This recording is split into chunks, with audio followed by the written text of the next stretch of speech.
Hi,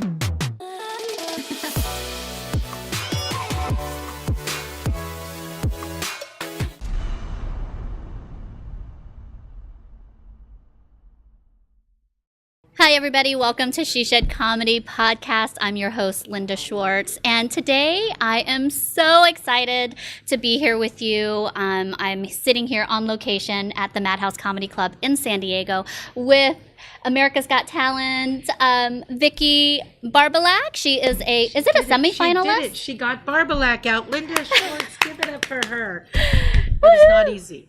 Well, you should. My former last name was Parathakun. It was 13 letters long. Right. So what is this? Sounds like party raccoon. What, it was Parathakun? Parathakun. Parathakun? Yeah. Parathakun. Yeah. And you gave that up? I told. Oh, yeah. Parathakun? I don't know if I could part with Parathakun. In fact, I might be looking to marry your old husband next because I want to be Vicki Parathakun. You wouldn't mind. Oh no, not at all. Good name. Not at all. But Schwartz is good too. Yeah, you know, I look like a Schwartz, don't I? You do. Look, I said, I bet your last name is Schwartz. Yeah. I love the name Schwartz. So do as I. Well. Thanks, honey. You really rock on the names. Oh, I do. Vicki, I'm just so honored that you said yes and that you're sure. here. It's a great podcast, of course. I would love to. I'm very honored that you asked me. Thank you so much. So, I learned a little bit about you today. You are an ordained minister and you have a mobile wedding business. Yes. Tell us about that. Through the power of the internet and the state of California, I am allowed to marry people. Yes. And I'm married. In fact, I married a couple today, a couple of lovely women from LA that saw me on the show. And this really happened. They got married at Trailer Park Lake, which is a really beautiful place for a wedding. And it's free and it's always available. And it was a beautiful, cool summer day. It couldn't have been more beautiful. Yeah. But the best part was, in the middle of their ceremony, Clark, my 92-year-old neighbor who drives around on a scooter, which is basically a chair with a giant American flag, a full size, he photobombed the wedding. Oh, no. He came through the wedding and yelled, "There's alligators in the lake! There's alligators in the lake!" It was so hilarious. And I'm like, this is a blessing because, you know, for Clark, he's like the coolest guy in the whole, ever on the planet. And then he just came through and it was a beautiful moment, and the girls really liked it. I loved it, and it was just so cool because it sounds like it turned out to be fantastic. It was like I said, that means their life is going to be perfect. Oh, it's the perfect way to start their life together. There's hardly any Clark sightings anywhere, so it was fantastic. I love it. Well, blessings to them. Yes. I'm so excited that you're here, Vicki. I'm actually a little bit nervous because I'm a little starstruck right now. Okay. It is fun, you know. Like I've been doing this for like 20 years, and I think you're ready for things to come when they come. Yeah. Because I don't think I would have been ready before for like people to see me in the grocery store and see me, you know. And now I'm like, I love it when people see. The other woman, this came. I was at Albertsons last night. This woman came up to me, and I'm like, "Oh, you want to go ahead? Sure, go ahead." I thought she just wanted to go ahead of me. Yeah. You know, I had 10 things, 20. Like, please go ahead. She goes, no. I go, oh, you know. Yeah. You saw me on the show. That's really been fun. But I think I would have had a hard time with that before. But now it's fun. Yeah. So what's the journey been like for you? Can you share a little bit about when you started stand-up comedy and why you got into it and what the journey's been like in the last 22 years to get you on America's Got Talent? Yes. So I was like 38, 39 when I started. Just like took a class, Sandy Shore's comedy class, Polly's sister. She was really interesting. She had been to another planet and made an alien dictionary so in case you ran across an alien, she had completely written the dictionary from her experience of being abducted for quite some time on another planet. So it was like a perfect class for me, as you can imagine. She was the perfect teacher. But what was great was because I walked in there, and when I walked in there, I had no sense of who I was. I mean, I've said this before, but I literally walked in with 3 large books that I had not read. Yeah. I mean, just because I was just floating around, so I walked in there, and there was these awesome guys there that are still all my friends. 2 of them have passed away, but they're all just incredibly important in my life. So that was really, really amazing that they were there. And then and then I just started going like to open mics, and we used to back then. We used to just set up in bars. We would just bring a radio, like a microphone, to a bar. And No kidding. Yeah, we just bombed bars. People were having a great time, and we just to ruin their night. Open mic It was really bomb. bad comedy. Yeah, and I did that for a long time. And then Mitzi saw me one night, and they really never put me up at open mic at the Comedy Store because I was so bad. But Fred, the manager, who was like my great hero, he didn't know that I was working really hard in bars and that I'd actually gotten pretty good because I'd just been so hard working. But Mitzi Shore walked in one night, to bring the San Diego people up, and Bobby Lee was there, and he was already a regular, but she said, asked Bobby, who is that? And he said, she's Vicki, she's a comic. And Mitzi goes, put her up. And they put me up on stage, and Fred's like, oh my God, what are they doing? And then I went up and I had a really good set. And then somebody goes, and I was passing by her, and she goes, she's really little in their booth, and she goes, sit down. I sat down. She goes, I thought you were very funny. I said, well, thank you. I didn't even know who really she was. Yeah. I kind of knew.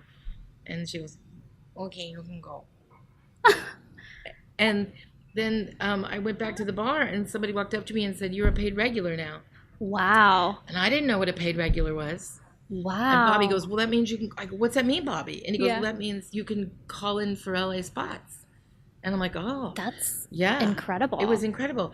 And then that first night I was a paid regular, I remember I always used to go to the Comedy Store and watch, but I'd park like 2 or 3 miles away because parking's like $20. Yeah. So this night I paid $20 at the Hyatt, $20. Wow. And then I get inside, and I was kind of, it was again, Bobby Lee was there, and I go, yeah, I paid for parking tonight. He goes, what?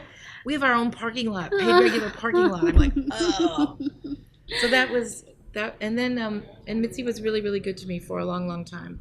And then she got really sick, and then Tommy took over, and he's like, oh, he thought I was too old and I was done, and he just threw me out. Wow. And that was really hard. And then I was a little bit lost for a while because I don't know, and my parents were sick, and I took care of them, and so I was kind of like a little bit lost, and then I met this guy named Kiyoki, who he was a photographer, and he helped drag a guy with no legs across the Antarctic, basically. Wow. And he wrote a book about it, and I met him up in Tahoe at a wedding, and he told me about that, and he told me about how it made him just dig down deep for everything he could do to get across the Antarctic. And then I thought to myself, and I went down to the river, and I was just about to stop stand-up. And I'm like, why would I do this right now? And I've been so sad about it. Why wouldn't I just dig my feet in like he did and give it all I got? And then I just had that like rebirth. And that was about 3 years ago. Wow. So the last 3 years have been like the beginning again. And then when I got a call to audition for America's Got Talent, I'm like, no, they're not going to take me. And I went and auditioned, and it worked out, and it's been so much fun. I bet. So the first time I actually saw you was at Tony Calabresi's birthday party. Oh, yeah. A show back Right. in July. Yeah. And I think his son's podcast was happening in the back, and I missed the opportunity to say hi back then, but I just thought you were so funny. The only complaint that I had about that show was that your set was way too short. I was just doing the 3 minutes that night, I think, for AGT. I kind of asked him for that because, like, I find that if you prep, like, I mean, I really think if you ask for 3 minutes, even though, like, people might want you to do a little more, you have to get out there and make it happen in 3. Yeah. So instead of being, like, if you get, like, 7 or 8, I mean, you can, like, let go a little bit and not be disciplined. So Right. I try to take as many 3s as I can. Yeah. But, like, that's such great advice. well, I think. when you're prepping for 3, if you can, try to do the 3 as much as possible. Yeah. Well, and also what comes forward for me is that because I'm a new comic also. I'm studying to be a comic as well, stand-up. Awesome. And so what that is really telling me is, like, if you want a tight set, 3 minutes really forces you into really tightening up your material and getting to the funny. How long have you been doing it? I start my class tomorrow. So you're just starting. Well, You've so been watching a lot of comedy. I've been watching a lot, but I also I have a history with comedy. I've done Right. improv in the past, and I've done Right. a show, Right. one stand-up comedy show in the past, but it was So nothing. like a one-woman show, like a No. I actually performed here at the MadHouse Okay. 6 years ago for Okay. my 30th birthday. Awesome. And a friend of mine just put me on stage, and it was my 30th birthday and also his birthday.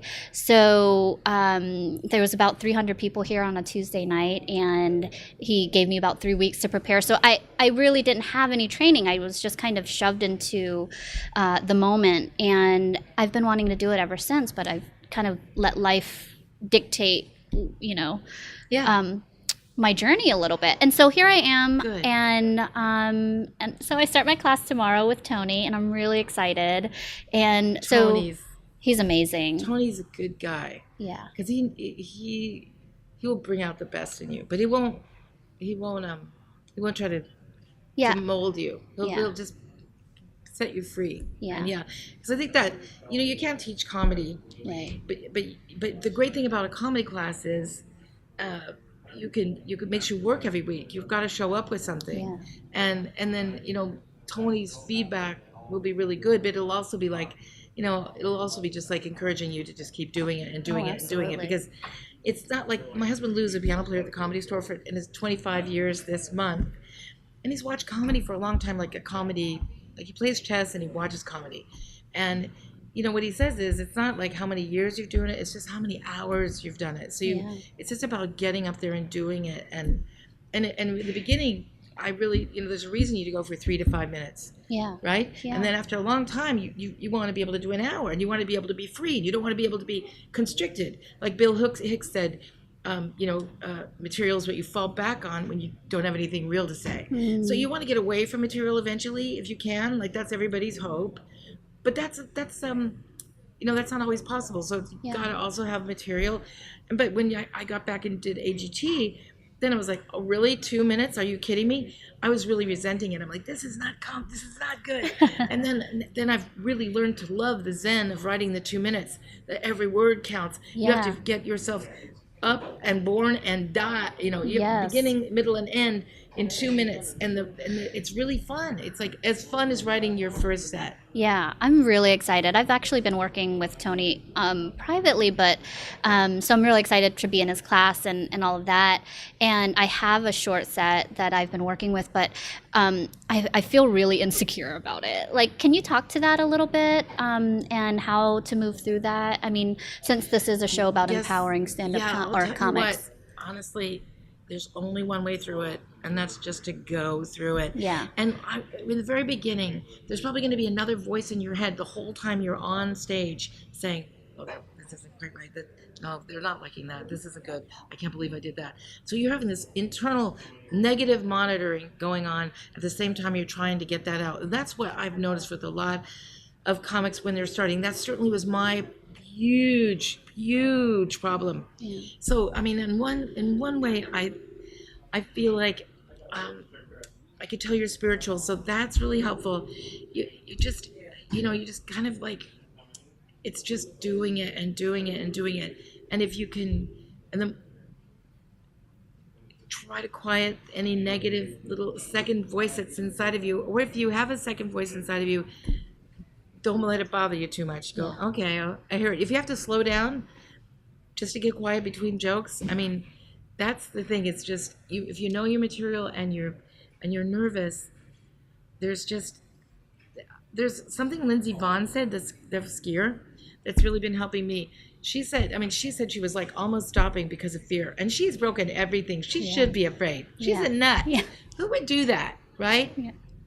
So she said that the last few years, every time she gets at the starting gate, instead of feeling fear and anxiety, she feels a joy for this opportunity that she's about to have. Wow. So like when I was live in my first time live TV and in a giant place like Dolby, I was like so freaked out that I just kept saying, opportunity, I'm going to be grateful for this opportunity. Yes, Lindsey Vonn. Yes, I'm grateful. And secondly, I thought Mitzi was with me. And thirdly, I had meant so many letters from fans I didn't want to let them down. They were having really bad times. They kept letting me know these rough things. And I'm like, I'm not going to mess it up just for them. So I would say that that idea of when right before you get on, if you feel like it's an overwhelming anxiety, that you consider that opportunity. Just reframing, Exactly. yeah. To this is a huge. I get to go on stage right now and do stand up, and share my heart and then the other thing is like I like to send a lot of love out into the audience before I Yes. perform. Share that. Yeah. So I would love to know about your spiritual foundation also. I mean, being an ordained minister, and the and just sharing the love. I mean, I feel like that is the foundation of spiritual practice. Right. How does that relate to you? And in terms of comedy, Well, how do you use that? well, if I was always at my best, then I would be always, first of all, courteous, because I think one time I lost my faith in God completely. I did not believe in God. I felt so completely bereft of any faith at all. Yeah, So I I've had been just there. read this quote from a Kurt Vonnegut book, and it was a quote in the beginning of one of his books, and it said, this 21-year-old man had written him a letter, and it said, from reading your books, I've learned one thing. Above all, there's courtesy. So I know that's so weird, but for like a couple of years, I just held on to courtesy as my faith, which was so Wow. strange. But it's all I had, because That's beautiful. it was like something. And so simple. It It's was such a so simple to be practice. courteous. Yeah. But my real truth is, I was always like raised a Catholic, and one thing that always bothered me in any Christian reading was always, no one can come to the Father unless you come through me. And then I just changed that word to love, unless you come through love, because Jesus was love. So like the core of everything for me is come through. Jimmy, that's my dog. Come back here. Don't go away. That you come through anything, you come through love. You Right, come with yes. love. So Oh. so that's like the whole. My essence is about being about love as much as Yes. possible, because that is, I think, the most important thing. If we can be in of love to all, then that makes us courteous and it makes us kind, and also it makes you feel the audience, because the wall between you is gone. Right. That fear and stuff, because you love them. Yeah. They love you. Oh, that's great advice. I love that. I'm so moved by your wisdom and your heart and your courage to just keep following your dreams and making it happen. I mean, I feel like if you weren't here, it would be such a disservice to the world, Oh, it's so really. amazing. I'm really, I, I'm just so happy that I've gotten to do it. That like everything just kept working out. That Yeah. I kept getting to go forward. And I think that, if you have a certain trust, if you want to do something, whatever it is, like I really wish I could have been a podiatrist. I couldn't do math. And I don't like medicine, but whatever it is that you want to be, you can just trust that absolutely you can make it happen. It'll absolutely, everything will keep working out. Yeah. I love that idea because I feel like I've been following this impulse for a really long time and it's never left me. I hear it and there are times when I just say, okay, I hear you, but not right now. And that impulse though, and that voice and longing in the back has always carried me forward. And now that I feel like I have such a, earlier you said that you didn't know yourself when you first started stand up, and it sounds like you've really found your core and you're really grounded in who you are. That's one great thing about stand up. If you're going to be a real stand up and not just like a pretend stand up, not just somebody who just goes around going, hey, I was at the airport and there was some things going on at the airport you wouldn't believe. If you want to really be a comic, you have to find the funny and truth, and you cannot do that unless you find yourself. And like some of us comics, we don't come from a place of great self-love. Yeah. And so, like I'm the last person I ever wanted to get to know. And so it turns out that I feel like in it's sometimes having a bad self-image. What it stops you from doing is being equal with everybody else. Right.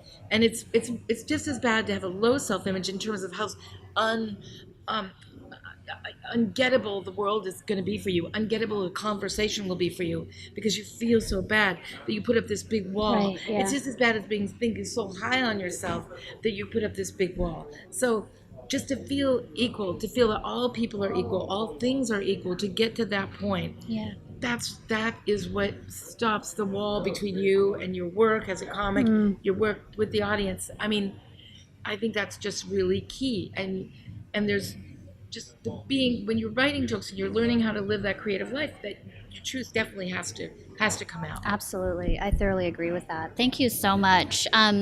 This show is really about educating and empowering women pursuing a career in comedy. And I, just sitting here with you for these last few minutes, I feel so empowered and so full right now. My heart is just so I'm full. really So glad, thank you and for I'm glad that. you're having the show for women, because the thing about women in comedy, we are like making big strides. Yes. It's about math.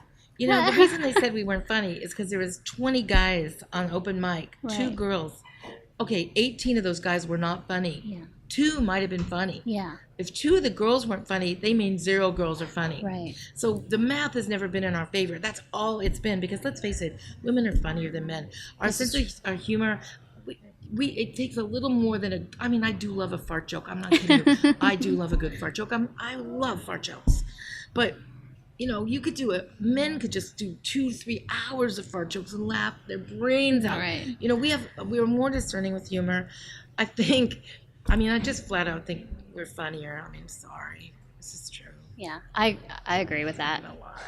Not even. I There's vote a for lot that. of funny guys. Yes. But Oh, well, I think we're coming up to the top of our time, and I just am so honored and thrilled that you've been with us. And thank you so much. before I forget, I brought a gift for you. oh my God. Yeah. A gift. I never get a gift before. Yeah. So, since you love animal prints, I have these little clips. They're for your hair, Oh my and I don't God. know if you. Oh, they're so cute. But so yeah, cutie. they look like little ears. Oh, they're darling. Yeah. Oh my God. So, cute. I don't know if you want to wear them tonight or whenever, but Of course, I'm never gonna take them off. I'm blessing them and Thank you. and putting my love into them, and I hope they bring you good luck. I love them. Thank you, Linda. Thank you so much. Oh, thank you. Thank you, Vicki. And with that, you guys, thank you so much for listening. I hope you got a lot of value from this show and Vicki's wisdom. Good luck this week on America's Got Talent. If you guys haven't yet voted for Vicki, go vote for her right now. We're really excited for you, and the best of luck with that. Thank you so much. Thanks, everybody. Take care. Bye.